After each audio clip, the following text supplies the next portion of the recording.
የኤርትራው ፕሬዝዳንት ኢሳያስ አፈወርቂ በነጻነት በዓል ንግግራቸው ወቅት ኢትዮጵያን በሚመለከት አሳሳቢ መልእክት አስተላልፏል። የኢትዮጵያ መንግስት በኦሮሞማ አስተሳሰብ እየተመራ ሰፊ ጦርነት ለመቀስቀስ እየተንቀሳቀሰ ነው ሲሉ ከባድ ነቀፋ ሰንዝረዋል። ይህንን አስመልክቶም አንድ የኢትዮጵያ ሚኒስትርና ታዋቂው ፖለቲከኛ ጀዋር መሐመድ ለፕሬዝዳንት ኢሳያስ አስተያየት ምላሽ ሰጥቷል። ዝርዝር መረጃውን ከጥንክራችን ይሰማሉ። የታላቁ ህዳሴ ግድብ ግንባታ ማጠናቀቂያ ምዕራፍ ላይ መድረሱን የኢትዮጵያ መንግስት እየገለጸ ባለበት በዚህ ወቅት ግብጽ በኢትዮጵያ ላይ አዲስ የዲፕሎማሲ ዘመቻ ለመጀመር እየተንቀሳቀሰች መሆኑን የሚጠቁም መረጃዎች እየወጡ ነው። ጥንክራችን ከዚህ ጋር የተያያዘ የሚያደርሳቸው መረጃ አለ። አሁን ወደ ዝርዝር ዜናዎች እንለፍ። የኤርትራ ፕሬዝዳንት ኢሳያስ አፈወርቂ በቅርቡ በተከበረው የሀገራቸው የነጻነት በዓል ላይ ባደረጉት ንግግር የኢትዮጵያን ወቅታዊ ሁኔታ አስመልክቶ አስገራሚ መግለጫ ሰጥቷል። ፕሬዝዳንቱ የኢትዮጵያ መንግስት የኦሮሞማ አስተሳሰብ እያራመደ ሰፊ ጦርነት ለመቀስቀስ እየተንቀሳቀሰ ነው ሲሉ ከባድ ትችት አቅርቧል። ለዚህም ወቀሳቸው በርካታ ምክንያቶች እንዳቀረቡ ተገልጿል። ከእነዚህም መካከል የአባይ ወንዝ ውሃ ክፍፍልና ቀይ ባህር የባህር በር ጉዳይ የኦሮሞ ህዝብን የማይወክል የኦሮሞማ አስተሳሰብ አካል ናቸው ሲሉ ወንጅሏል። ፕሬዝዳንት ኢሳያስ አክሎም የኢትዮጵያ መንግስት ይህን የኦሮሞማ አስተሳሰብ ለማሳካት የውጭ ኃይሎች ድጋፍ እያገኘ የጦር መሳሪያ ገዢና ወታደራዊ ዝግጅት ላይ እንደሚገኝ ጠቅሷል። ይህንን የፕሬዝዳንት ኢሳያስን ንግግር ተከትሎም የኢትዮጵያ ህዝብ ተወካዮች ምክር ቤት አባልና የመስኖ ቆላማ አካባቢዎች ሚኒስትር ዴኤታ የሆኑት ብርሃኑ ሌንጂሶ በይፋዊ ኤክስ ገጻቸው ላይ ምላሽ ሰጥቷል። ሚኒስትሩ ፕሬዝዳንት ኢሳያስ ኦሮሞማን የገለጹበት መንገድ ትክክል አይደለም በማለት ተናግሯል። የኤርትራ መሪ በቅርቡ ባደረጉት ንግግር የኦሮሞ ርዕዮተ ዓለም በሚል በኢትዮጵያ ውስጥ በተለያዩ ማንነቶች እርስ በርስ የማጋጨት የቆየ አካሄዳቸው እንደቀጠሉበት ሚኒስትሩ ጠቅሷል።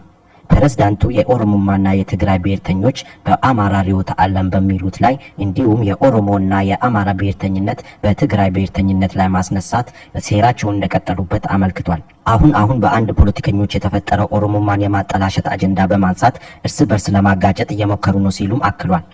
ሚኒስትር ዴኤታ ብርሃኑ ሌንጂሶ ኦሮሞማን አስመልክቶ ሲያብራሩ ኦሮሞማ የፖለቲካ ርዕዮተ ዓለም አይደለም። የኦሮሞ ባህላዊ ብሔራዊ ማንነት፣ ቋንቋ፣ ታሪክና ወግ መግለጫ ነው። የኦሮሞዎች የህይወት ልምድ እንጂ የፖለቲካ መሳሪያ አይደለም።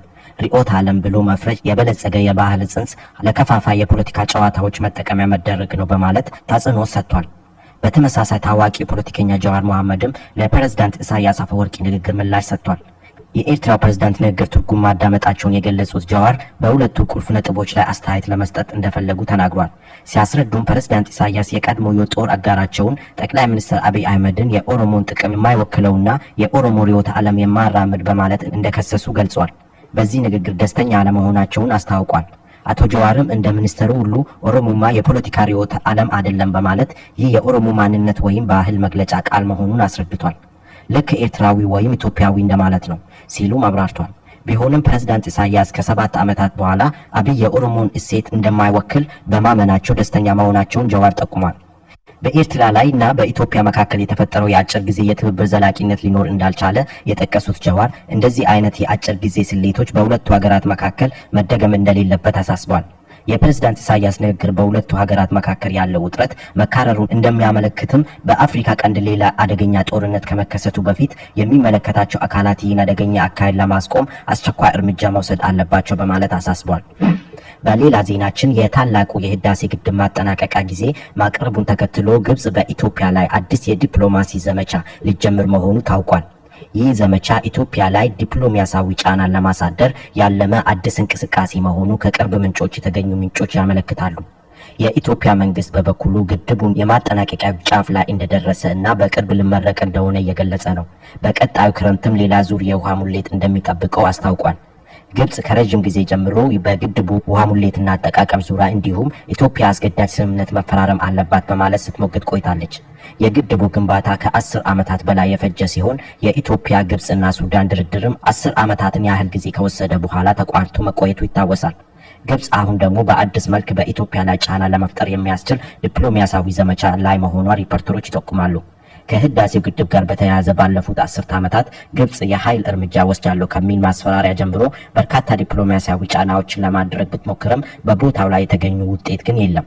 የግብጽ የዘወትር አጋር የነበረችው ሱዳን በማቋረጥ የእርስ በርስ ጦርነት ውስጥ መስፈቁ የኤልሲሲ መንግስት የቀድሞ አካሄዱ ብዙ ውጤታማ እንዳይሆን ካደረጉት ምክንያቶች አንዱ እንደሆነም እየተነገረ ነው።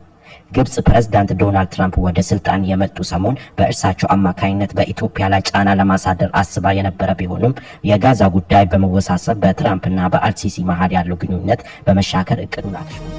ክቡራን ተመልካቾች ለሰዓቱ ያዝናቸው መረጃዎች በዚያው አበቁ። በሌሎች መረጃዎች ዳግም እስከምንመለስ በያለንበት ቸር ያሰማን።